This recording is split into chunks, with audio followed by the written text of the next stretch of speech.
Hello everyone, welcome back to Rose Labrina. Welcome to for the new viewers, I hope you enjoy watching this and will subscribe to my channel. This is the BokuAka version of Omegaverse AU. I hope you'll enjoy the fluff in this story. Thank you for all your support on this channel. I'm sending all my love to my subscribers by making lots of videos to appreciate your support and love. And just for disclaimer, I only own the idea and story of this video. Haikyuu and the characters belong to the author, also the songs the image and the video background are not mine. Please don't forget to subscribe because more than a half is not subscribed yet, and make sure to hit the like button. Also, please don't mind mistakes and grammatical error because English isn't my first language. And now, please enjoy the story. I hope you like it and continue to give your love on this channel. I suggest you to watch the Haikyuu series first to know about this show in general. Alright, let's begin this BokuAka version. Akaashi knew, since before, what his second gender was.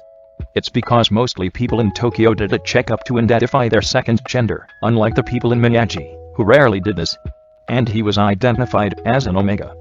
He still attended the volleyball club in high school, even though his gender might disturb his practice routine. Akaashi thought it's fine, he hadn't gotten his first heat, so it wouldn't trouble him for the meantime. But of course, some jealous men would often talk behind his back, saying stuff like an Omega shouldn't be in their club. Hey, what's that? It's so unfair, isn't it? Akaashi turned around, meeting eyes with the spiky-haired man with the brightest smile he had ever seen. Just because he's an Omega, you can't disrespect him like that. Akaashi swore he could feel his heart warmed up as he watched the bullies walking away in shame. Bokuto turned towards Akaashi and offered his hand. Are you okay? Don't mind them, they're just jealous. I've seen your toss before and I would like you to toss to me. I promise I will be Fukurodani's ace in no time. Akaashi took the warm hand, feeling butterflies inside, as he looked at Bokuto. And from that day, Akaashi didn't care if anyone talked bad about him. He made up his mind he would make Bokuto the greatest ace in national scale. Time skip. Say, Bokuto-san, I'm curious about something. Yes? What is it, Akaashi? Are you always that kind? This question made Bokuto flustered. He scratched his neck while laughing awkwardly. Where did that come from, Akaashi? Well, I'm always kind, as you can see. I mean, you didn't even know me back then, but you're defending me from them. Bokuto stilled for a bit then smiled after he remembered his first meeting with the man. Isn't it normal though? I don't like bad people. And they're bad for bullying you. Hey, actually I want to show off to the cowhide that I'm a good senpai, unlike them. How's it? Did it work?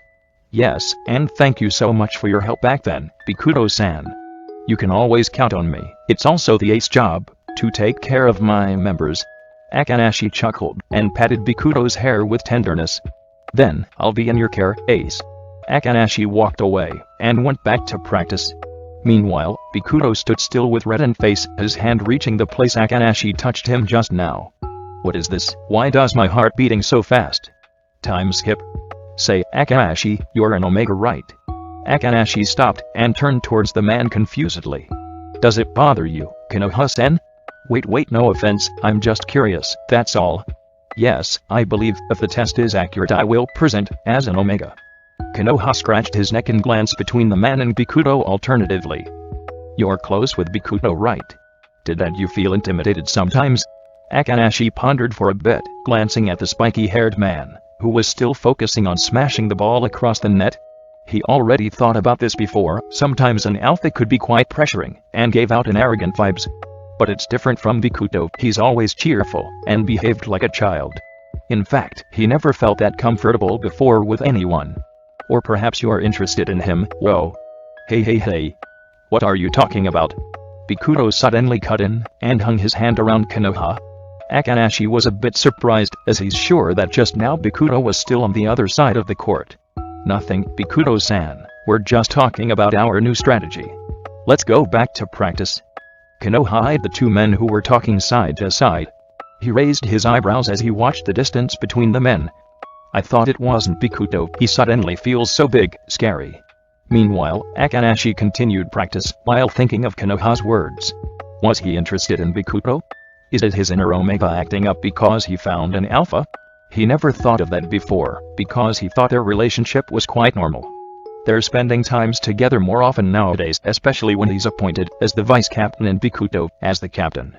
so he often found himself hanging around the third year, even as far as going out for movies together. But it's normal, right? They're friends after all, and Bokuto was always respectful when he needed to be alone. Akaashi glanced to the man, watching Bokuto jump high and spike beautifully. He suddenly remembered that one of the reasons he joined Fukurodani was because he saw Bokuto's performance while he's playing. Yay! Look at that cross. Did you see that, Akaashi? Akaashi smiled and nodded at the man.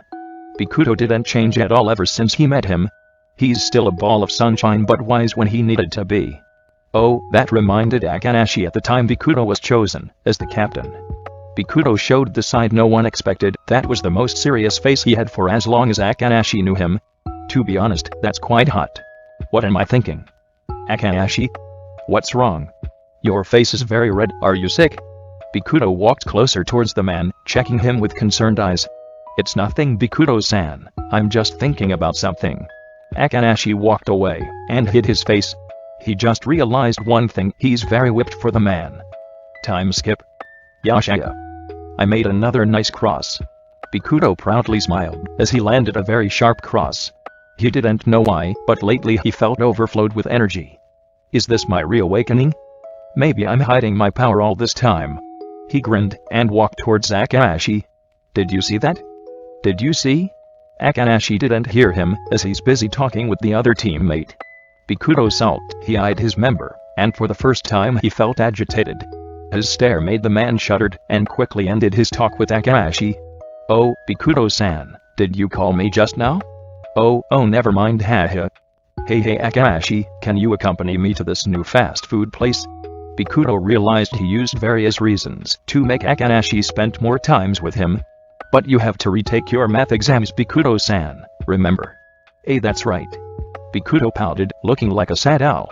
His face made Akaashi chuckle and sighed. Well, maybe I can help you studying while we're at the place. Bokuto immediately brightened up the words. He hugged Akaashi with cheerful tone. You're the best. I'll treat you fries, Akaashi. Bokuto hummed happily until the end of practice. He sneaked glances at the black-haired man, admiring his side profile as Akaashi wiped his sweat. Akaashi was somehow very pretty when he played, opposing the physics law that someone would look like a mess when they're sweating. It was as if he looked even more beautiful with all the sweats. Bokuto gulped unconsciously, the ball in his hands got squished pitifully. Did the eyelashes got longer? Why did those eyes shone so bright? Bokuto's gaze fell on Akaashi's lips, they looked so pink and soft. Bokuto-sen? Are you okay? Bokuto quickly slapped his cheeks, trying to hide his blushing face. I'm fine, Akaashi. Akaashi stared at the man for a while, then nodded and continued practicing. Meanwhile, Bokuto couldn't believe himself, as he just fantasizing his friend. Oh no, I became a pervert. Time skip. Bokuto-sen? What's wrong? Akaashi asked, as he saw the man wasn't as energetic as usual. Akaashi? Am I not good as an alpha? Akaashi's eyes widened, he looked at Bokuto's serious face. So that's what bothering the men lately, because Bokuto's birthday was near. They said I'm too soft. I'm not worthy to be an alpha. Who said that, Bokuto-san? My classmates. They even said that an alpha shouldn't be that talkative. Akaashi secretly planned to make a murder list. Am I no good after all? Akaashi stopped the man by sternly grabbed Bokuto's shoulders. Listen, Bokuto-san, I will say this over and over again if I have to. You have a big heart, bigger than anyone I know, and it's the heart which saved me before when I got insulted. You're caring, strong, and very considerate of your friends. Akaashi gave him a reassuring smile, making Bokuto stunned as he saw the man looked sparkling. You're the best alpha I have met, Bokuto-san. So don't worry about them, just be who you are. Bokuto's eyes watered, then he hugged Akaashi, burying his head on the man's crook. Will I be a good alpha? Yes, Bokuto-san, so don't worry about it. What if I'm not an alpha? Maybe I'm a beta and the test was wrong. Then you'll be a great beta. Bokuto sobbed harder and clutched at Akaashi's shirt. I'm really thankful to have you as my friend, Akaashi. Akaashi didn't reply, he quietly patted the man's back until Bokuto stopped crying. His heart suddenly hurt when he heard the word, friend.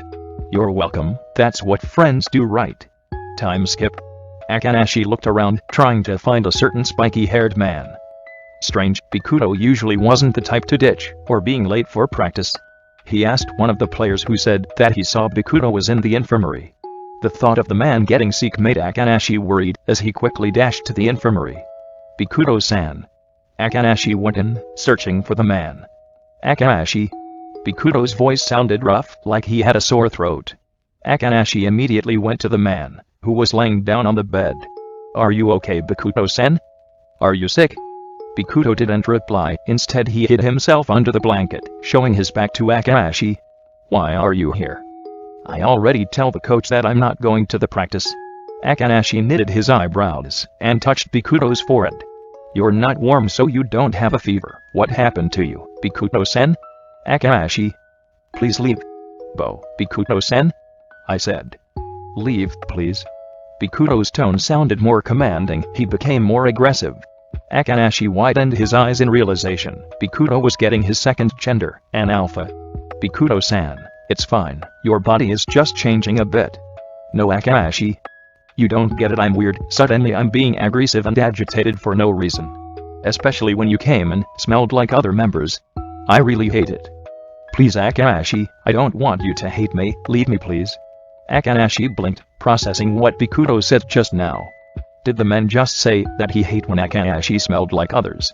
Wasn't that a confession? Akaashi? Why did I suddenly smell Akaashi? Akaashi trembled, his legs giving up suddenly. Bokuto panicked and quickly grabbed the man, who was blushing red and burning up. "Akaashi, you have a fever." Bokuto's breath hitched as he saw Akaashi's face. His head dizzy, filled with the scent Akaashi emitted. Akaashi cleared his throat as he grabbed on the man, while steadying himself.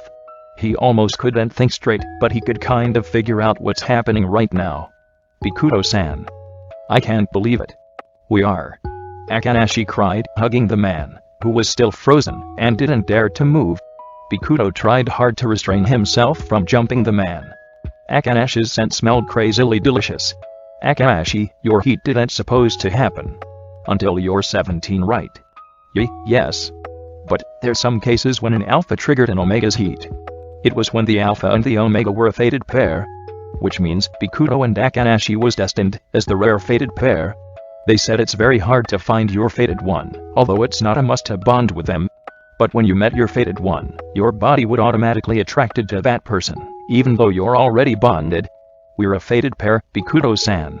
Bokuto hugged him tighter, mouth gaping wide, as he still couldn't believe it. "We? Akaashi? Mate?" "Yes. Bokuto-san." Bokuto gulped, his teeth ache, as if he wanted to bite on something. Meanwhile, Akaashi was still dazed, drunk on Bokuto's scent. "Akaashi? I can't control myself. If you don't want me to mark you, please leave now." "No, Bokuto-san." Akaashi bumped their foreheads together while smiling. "Please make me your mate." Bokuto couldn't help himself. He instantly bit on Akaashi's neck, securing their bond mark. Usually it's done during the heat, because it's painful, but because they're fated, Akaashi felt euphoric instead. Finally.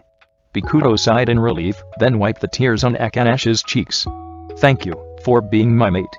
Akaashi shook his head, smiling wide, as he could smell their scents mixed together. When an omega bonded with an alpha, their scents would mixed, so other alpha couldn't claim the omega. "Thank you, Bokuto-san, for being my alpha." Their kiss was mixed with tears, but they didn't care, as right now, they're the happiest couple in the world. Then, "We're mates, right, Akaashi?" Yes, we are." Bokuto's eyes brightened up at the word, mate. He's been dreaming of spending his life with a black-haired man, and he fulfilled his dream just now. He kissed Akaashi again, surrounding him with his scent protectively. "You're mine, Kaiji, mine." Akaashi chuckled and cupped the man's cheeks. "You're mine, Kaoru-san, mine." That's all for this BokuAka Omegaverse AU. Don't forget to turn on the notification on my channel for the next video. Please subscribe and like the video if you haven't done it yet. See you in the next video.